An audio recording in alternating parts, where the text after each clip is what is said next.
Hey guys, Ryan Earnhardt here from CreativeSoundLab.tv. I got a friend with me today, Nick Jones, and he's been raving about this Stam SA-4000 stereo bus compressor, and I just couldn't resist. I wanted to have him come by for this episode and check it out. I'm going to actually let him do all the tweaking of the knobs. We're going to slam it. We're going to do stuff that technically shouldn't even sound good, but it actually sounds pretty good. I mean, it holds up pretty well. Yeah, absolutely. I'm actually pretty surprised, even if you put it on super fast, 0.1 millisecond attack, and the fast release, it still sounds pretty good. You know you are getting that super fast attack. It's pretty musical. Yeah. I would say. Yeah, there's kind of like a gooiness to the... I think it's something about the release of the compressor and like a warmth to it. Absolutely. I mean, everything that I've ran through it in my mixes it's definitely had some warmth, I would say. Cool. Let's check it out.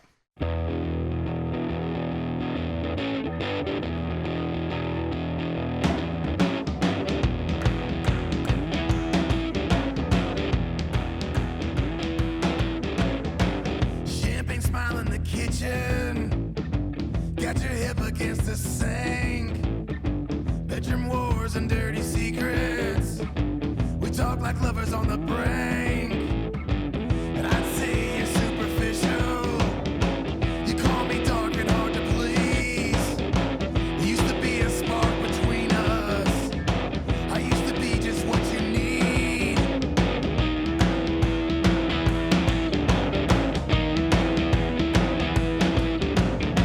I live in a world of books and paper. I live in a world of wood and string. Your world holds high opinions of others. You live in a world where money is king. I come from a long, long line of preachers. I come from a long, long line of saints. St. Augustine and Friedrich Nietzsche. St. Frank and Tom Waits.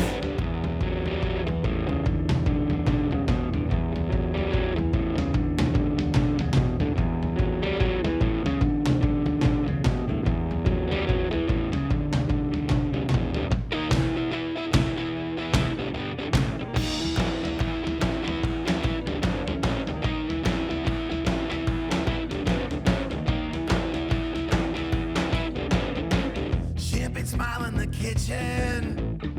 I'm dumping beer down the sink. We talk on and on for hours, never saying anything. We're holding love on a string. We're holding love on a string. We're holding love on a string. We hold our love on a string. Yeah.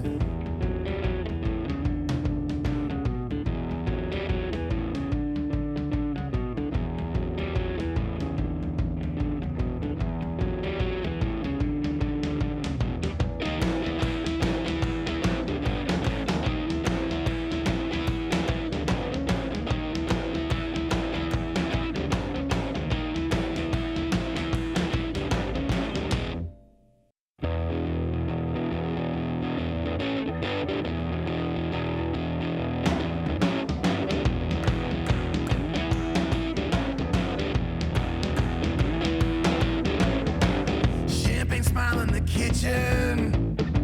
Got your hip against the sink. Bedroom wars and dirty secrets. We talk like lovers on the brink. And I'd say you're superficial. You call me dark and hard to please. There used to be a spark between us. I used to be just what you need.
think.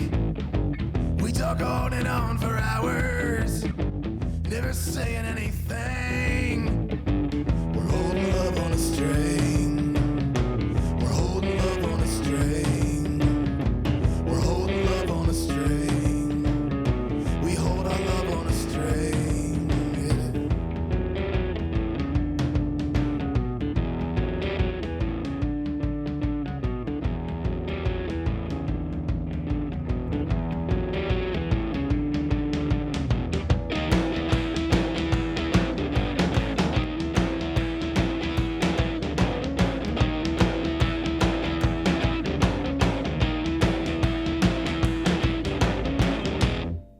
So it's really kind of interesting to hear other gear that that I'm not used to. I'm hearing for the first time.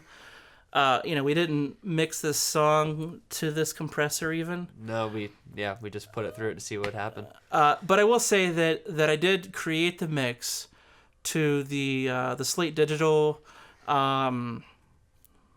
SSL compressor emulation. I mean, the biggest difference there, again, it's almost like the release is like so much smoother on the hardware than it is the plugins. Totally. And that's what I love about getting off the plugins. I mean, plugins are convenient, but... And I find with plugin settings, a lot of times you can't push it as hard without it sounding bad. Like this, you can push it pretty hard and it still sounds usable. But I find when I push plugins really hard with the threshold and gain reduction, then it tends to get murky and distorted a little bit, maybe. Yeah, distorted. Yeah. It's definitely not the same as the hardware. Yeah. I feel like that's the case of every piece of hardware and plugin, though. You know, I find that with hardware, I can push it way harder. Hardware. Yeah, Yes. and but I've noticed that like you can barely touch the hardware and just be kissing that needle a little bit. Totally. And it sounds like for a plugin, it would almost be like I'd have to get like 5 dB of reduction to get like a similar result. Totally. Whereas the hardware, I barely have to even touch the thing. You know, like there's like way more flavor. Yeah, absolutely. So, again, it comes back to convenience versus the sound and the quality of the sound. I use both. I use lots of plugins. I use lots of hardware too. Yeah, I mean, the biggest pain in the butt about using outboard gear is just recall. If you want to, if I pull up my mix in Pro Tools or Logic or whatever I'm using, it's the same every single time. This, unless you do the gain structure and your DAW the right way, you can leave the threshold, but I'm usually moving the threshold around.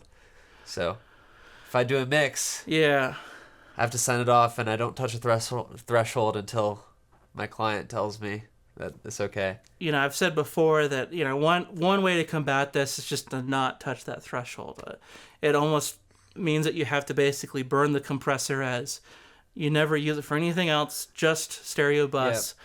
And that way, if you pull up a mix you did a year ago, the threshold stayed put, so your mix should sound the same. Absolutely.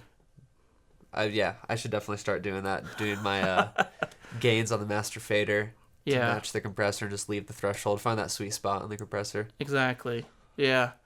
Okay, so this is just us kind of messing around today with a new piece of gear that he brought over. I'd love to hear your thoughts.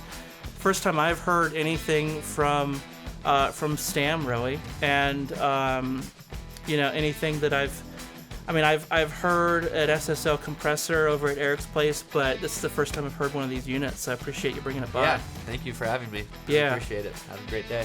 And let me know if you have any questions or any comments on what you're hearing today. I'll be hanging out in the comments below.